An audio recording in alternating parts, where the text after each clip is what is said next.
네, 김영환입니다. 오늘부터는 얼굴을 보여드리면서 진행하도록 하겠습니다. 강요된 청빙이라는 책이 출간되었었습니다. 베스트셀러였는데요. 이 책은 한국교회 목회자들의 경제 현실을 살펴보고 이 문제를 공론화하기 위해서 출간되었었습니다. 목회자의 형편, 특히 개척교회, 미자립교회 목회자 재정적 상황은 상당히 어렵죠. 모르는 사람이 없습니다. 그런데 이 책은 이렇게 어려운 목회자 재정 상황은 누구의 책임이냐, 이것을 논하고자 했었습니다. 개인만의 책임일까, 아니면 한국교회 전체 책임일까 숙고해야 한다. 이것이 논쟁점이었죠. 실천신학대학교 종교사회학 교수로 재직하고 있는 정재영 교수님은 목회자 빈곤 문제 뒤에는 목회자 수급 불균형, 한국 개신교회 쇠퇴, 개교회주의, 목회자에게만 강요되는 청빙 등의 요인이 있다, 이렇게 분석했습니다. 더 나아가서 교회와 목회자에 대한 사회의 불신, 가난한 성도 급증, 부실한 신학교 교육과 많은 신학교, 교회 양극화 현상 등 한국 교회의 고질적인 문제를 이와 관련되어 있다고 보았습니다. 정재영 교수님은 작은 교회들이 당하고 있는 경제적인 어려움은 개교의 수준에서는 해결하기 어렵다, 이렇게 이야기했습니다. 상대적으로 여유가 있는 대형 교회들이나 소속 교단이 나 몰라라 한다면 작은 교회들은 더욱 궁지로 내몰릴 수밖에 없다, 이렇게 이야기했죠. 목회자 빈곤은 한국 교회의 구조적인 문제라는 의식을 가지고 모든 교회와 교단과 성도들이 함께 대안을 마련해야 한다, 이렇게 이야기했습니다.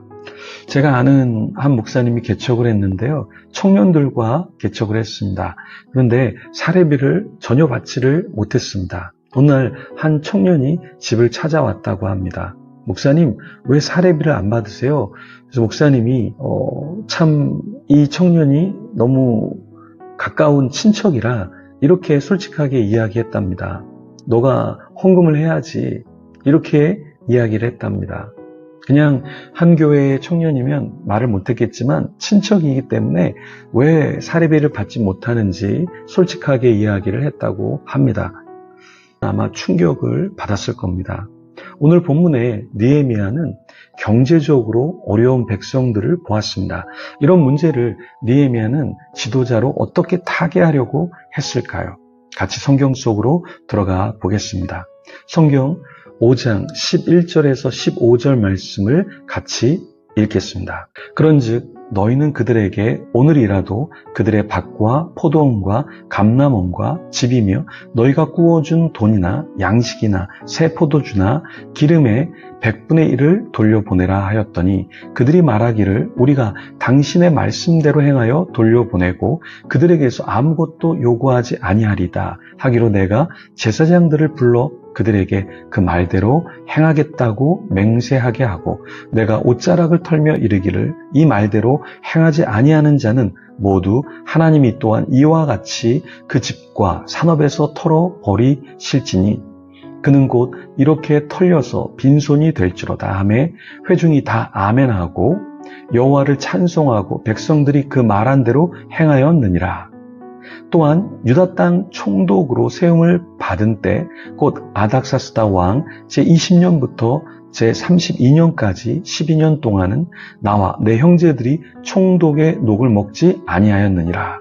나보다 먼저 있었던 총독들은 백성에게서 양식과 포도주와 또 은 40세겔을 그들에게서 빼앗았고 또한 그들의 종자들도 백성들을 압제하였으나 나는 하나님을 경외함으로 이같이 행하지 아니하고. 느헤미야는 가난한 자를 위해 어떤 구체적인 대안을 제시했나요?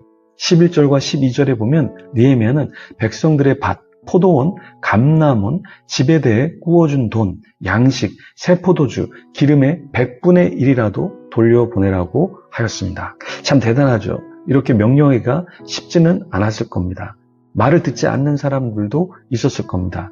유다 백성들은 어떻게 반응? 12절 말씀에 보면 느헤미야가 말한 대로 돌려보내고 그 형제들에게 아무것도 요구하지 아니하겠다고 하였습니다. 성숙한 팔로워들이었죠. 성숙한 사람들이었습니다. 느헤미야는 어떤 경고를 하기도 했나요? 13절에 보면 옷자락을 털며 말한 대로 하지 않는 자는 하나님이 저주하셔서 집, 산업에서 털어버리신다고 하였습니다. 결국 빈손이 될 것이라고 했죠. 느헤미야는 아삭사스다 왕 20년부터 32년까지 12년 동안 어떤 삶을 살았나요? 14절에 보면 자신과 그 형제들이 총독의 녹을 먹지 않았습니다. 느헤미야만 녹을 받지 않은 게 아니라 그 형제들도 녹을 받지 않았습니다. 그러니까 지도자 그룹들이 당연히 받아야 될 그 월급, 그 사례비, 그것을 포기했다라는 것이죠. 하나님의 나라는 내 것을 다 누리면서 세워갈 수 없습니다. 15절에 보면 느헤미야는 지도자로 어떤 삶을 살았나요? 먼저 있었던 총독들은 백성에게서 양식, 포도주, 은 40세겔을 빼앗았습니다. 종자들도 압제했습니다. 그러나 느헤미야 자신은 하나님을 경외했기 때문에 그같이 행하지 않았습니다. 나 자신은 하나님 앞에 어떤 선한 삶을 살아가고 있습니까? 16절에서 19절 말씀을 다시 보면 느헤미야는 자신의 녹을 받지 않을 뿐만 아니라 어떤 노력을 했나요? 16절에 보면 공사에 힘을 다하며 땅을 사지 아니하였고 자신의 모든 종자들도 모여서 같이 일을 했습니다. 느헤미야는 유다 사람들, 민장들 150명, 그 외에도 주위에 있는 이방 족속들 중에서 나온 사람들까지 함께 했는데요. 매일 자신을 위하여 진수성찬, 소 1마리, 살찐 양 6마리, 많은 닭, 열흘에 한 번씩 각종 포도주 이런 것이 준비되었는데요. 느헤미야는 총독의 녹을 사용하기를 거부했습니다. 그리고 이런 잔치도 거부했죠. 왜 거부했을까요? 백성들의 부역이 중요했기 때문에 자신이 이런 것을 누릴 수가 없었습니다. 자신도 백성들처럼 고난의 한자리에 서 있으려고 했습니다. 정말 대단한 지도자죠. 저는 최근 한 선교사님 거처 마련을 놓고 기도하고 있고 고민하고 있습니다. 저도 사례비를 풍성하게 받고 있지는 않지만 제 사례비를 깎아서라도 거처를 마련해 보려고 생각하고 있습니다. 그렇습니다. 어떤 도움을 주고 해결책을 찾을 때 단순 기도만이 아니라 또 여유가 있어서 돕는 것이 아니라 때로는 짐을 나누어 져야 하는 거죠. 각자의 희생, 헌신하지 않고서 하늘에서 만나만 떨어지길 간구하는 것도 말만 하는 신앙인이고 믿음이 있는 것이 아니겠죠. 저도 누군가 새로운 것을 할 때 도우려고 하고 또 누군가 도움이 필요할 때 조금 도우려고 하는데 이게 쉽지만은 않습니다.